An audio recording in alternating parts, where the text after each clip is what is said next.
Hello दोस्तों, good morning. हम लोग रेडी होकर जा रहे हैं घूमने। आपको दिखाएंगे कहाँ जा रहे हैं। बने रहे हमारे ब्लॉग में एंड तक। जय भी नमो होता है। ये मेरा बड़ा वाला बेटा है, यही छोटा बैठा हुआ। हेलो गाइस, तो अभी हम कहीं जा रहे हैं। जब वहाँ पहुँचेंगे तो आपको दिखाएंगे कि वहाँ क्या होता है। बाकी का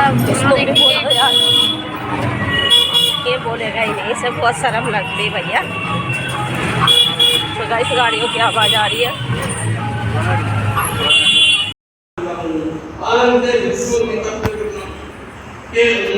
वो आपसे पूछ रहे हैं, आपने थोड़ा ध्यान प्राप्त किया है, उन्हें आपसे कोई शिकायत नहीं। अंत में मेरी मम्मी ग्रीन सूट सारा संसार हमारा विंटेज है और ये हमारा बुद्ध भगवान। इसलिए इसको मेरा नाम कावा सा है। इसलिए इसको अपना स्पीच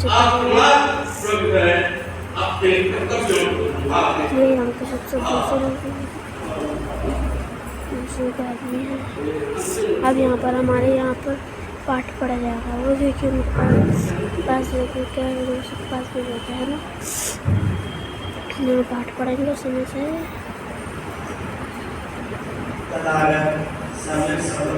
करते हुए वो बाबा साहब कितने सारे लोग आ रहे हैं। हर संडे बहुत सारे लोग आते हैं। पिछले संडे बहुत घंटे थे, लेकिन इस संडे से एक ही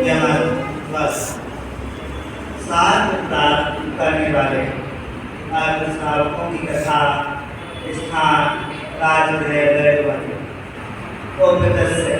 सार्थ एवं कॉलेज मंगलराम संजय को छोड़कर जब भगवान के पास आए तो मैं आते हुए देखकर भगवान ने भिक्षुओं से कहा, भिक्षु आने वाले कौन सा भी उपदेश एवं कॉलेज अब मेरे प्रधान तथा श्रेष्ठ शिष्य बनेंगे। अब मैंने कुछ और बोला। अच्छा, तो अब वो दूसरा पाठ पढ़ेंगे। इसकी चित्त में राग नहीं घुसता।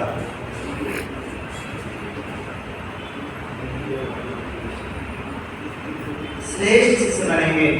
भगवान के ऐसा कहते हैं। उन्होंने भगवान को सिर झुकाकर प्रणाम किया और निवेदन किया, अच्छा वो बंदे हम दोनों आपसे प्रवृत्ति एवं उपसम्पदा प्राप्त कर सकें। भगवान ने कहा, आओ बच्चों, मेरा धन तो स्वार्थ है। इसके अनुसार आचरण करते हुए धन साधना के साथ अपने समस्त दुखों को बहिर्वाह कर सकते हो। भगवान के बताए हुए मार्ग पर चलकर वे दोनों अनंत के बारे में पढ़ा जाता। बुद्ध धर्म पढ़ाए ही जाते हैं यहाँ पे। तो यहाँ पे हर कोई को ज्ञान मिलता है। ज्ञान की मूर्ति है बुद्ध भगवान, और कुछ नहीं। यहाँ पे कोई पूजा नहीं होती, कोई पाठ नहीं होता। बस ये हम बच्चों को और बड़ों को बस शिक्षा देते हैं कि इसमें इस धर्म में है क्या।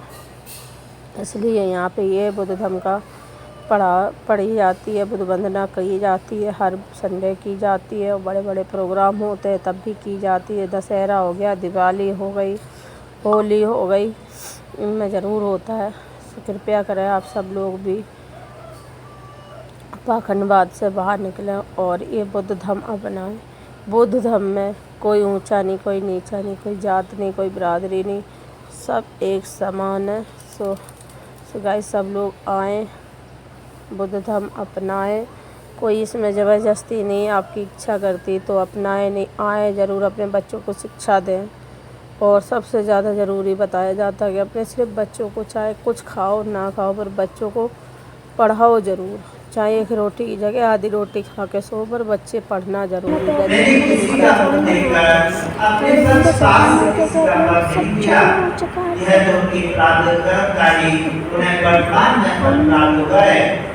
भगवान द्वारा ऐसे कहे जाने पर वे दोनों यहाँ तक पहुँचे तो भगवान को प्रणाम कर यूं बोले, इन लोगों बंदे, के जब हम ग्रस्त थे तो हम एक दिन मेला देखने के लिए गए थे। हमें वहाँ अच्छा नहीं लग रहा था, तो हमने सोचा इस मोक्ष धर्म की प्राप्ति के लिए हमें एक प्रवचन लेनी होगी और हमें संजय से दीक्षा लेनी थी। हमने संजय द्वारा बताए सारे सिद्धांतों को हृदय गमन कर लिया। एक दिन हमने आचार्य से पूछा, बहुत किए एहसान हम पर, बहुत किए एहसान, भीम ने बहुत किए एहसान। भूल थे हम कुछ भी नहीं थे, भूल थे हम कुछ भी नहीं थे, तन पर बस तन भी नहीं थे। पीढ़ियों तक खाक छानी पढ़ लिख भी सकते नहीं थे। ये कमाल भीम जी का है, दे गए शिक्षा का सम्मान, हम पर बहुत किए एहसान, भीम ने बहुत किए एहसान। बस्तियों का हाल बुरा था, कुष्ठ रोग सा लगा हुआ था, दूर हमारे रंग बसेरे, जीवन प्यासे ही कटता था। यह कमाल भीम जी का है, यह कमाल भीम जी का है। किया माहर में ऐलान हम पर बहुत किए एहसान, भीम ने बहुत किए एहसान। झोपड़ियाँ थी महल नहीं थे, खाने को दाने भी नहीं थे, जिंदा स्वाभिमान नहीं था, खाना बदोशी के कारण जिंदा स्वाभिमान नहीं था। यह कमाल भीम जी का है, यह कमाल भीम जी का है। हम पर बहुत किए एहसान, भीम ने बहुत किए एहसान। मुझे तो इंसान बना गए हैं, पढ़ना लिखना सिखा गए हैं, मेरा भी अब अस्तित्व है, कदम चलाना सिखा गए हैं। यह कमाल भीम जी का है, यह कमाल भीम जी का है। दिया जीवन का सम्मान, मुझे दिया जीवन का सम्मान, यह कमाल भीम जी का है। जय भीम, नमो बुद्धाय।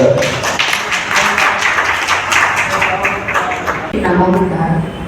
आज हमारे बुद्ध एंड धम्मा में बताया गया कि परिवर्तन ही जीवन का नियम है। तब तथागत ने भी बताया था, बाद में सम्राट अशोक ने भी बताया, और बाद में परम पूज्य डॉक्टर बाबा साहब अम्बेडकर ने भी बताया। तो 12 अक्टूबर को उन्होंने ऐसा परिवर्तन कर दिया हमारे जीवन में कि हम इंसान कहलाने लगे और हमारा नया जन्म हुआ। तो 12 अक्टूबर हमारे लिए बहुत बड़ा दिन है, और मैं यहाँ उपस्थित जितने लोग हैं, पुरुष वर्ग और महिला वर्ग को कहना चाहूंगी कि वो सफेद वस्त्र में आइए। कंपल्सरी है, ये नहीं कि नहीं बोल, सबके पास होती है वाइट कपड़े, ऐसे तो नहीं कि नहीं होते। तो उस दिन धर्मांतरण का दिवस है, तो सभी ने आना है, और हम 22 प्रतिज्ञाएं भी खिलवाएंगे। तो आप सभी सफेद वस्त्र में आइए, और मैं कमेटी को दरख्वास्त करना चाहूंगी कि महिलाओं को ज्यादा से ज्यादा अवसर दिया जाए, क्योंकि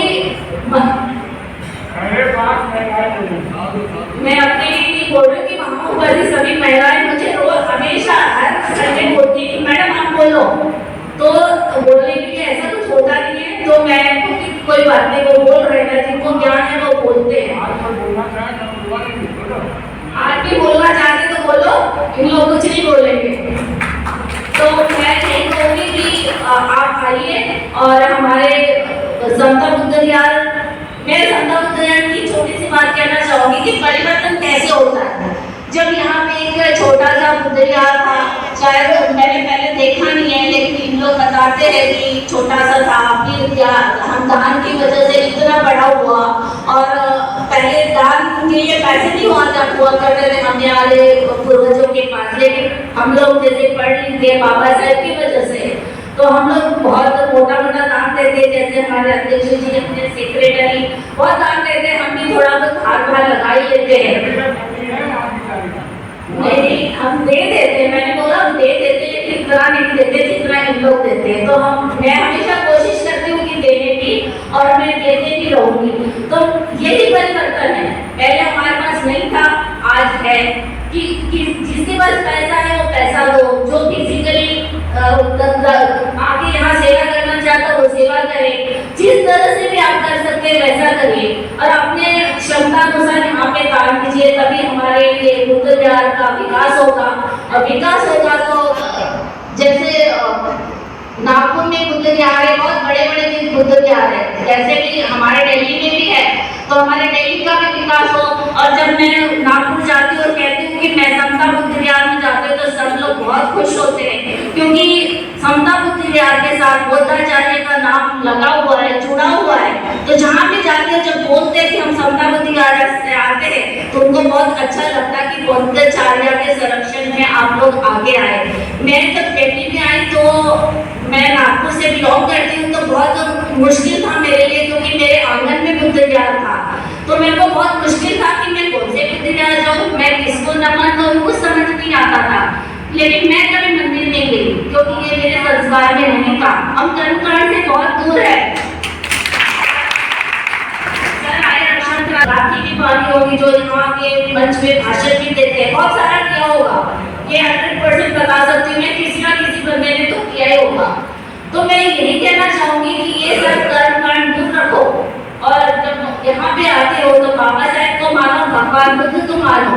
कर्मकांड से आज तक कभी कुछ नहीं हुआ है। अगर ईश्वर होता तो जब कलकत्ता में इतना बुरी तरह से डॉक्टर महिला की हत्या की, रेप किया, कहाँ था वो, कहाँ था?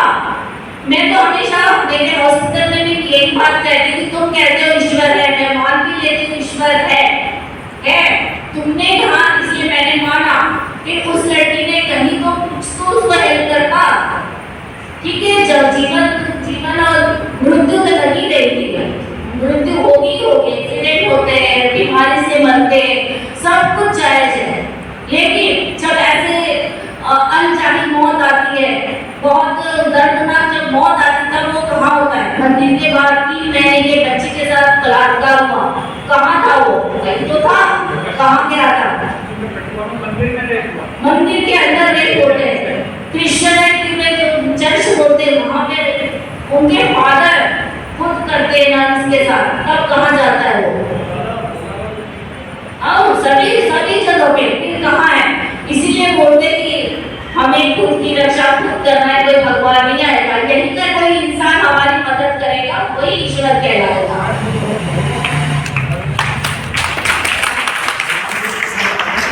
भगवान बुद्ध ने कहा तुमने उत्पन्न किए, तुम्हें ही दूर करना है।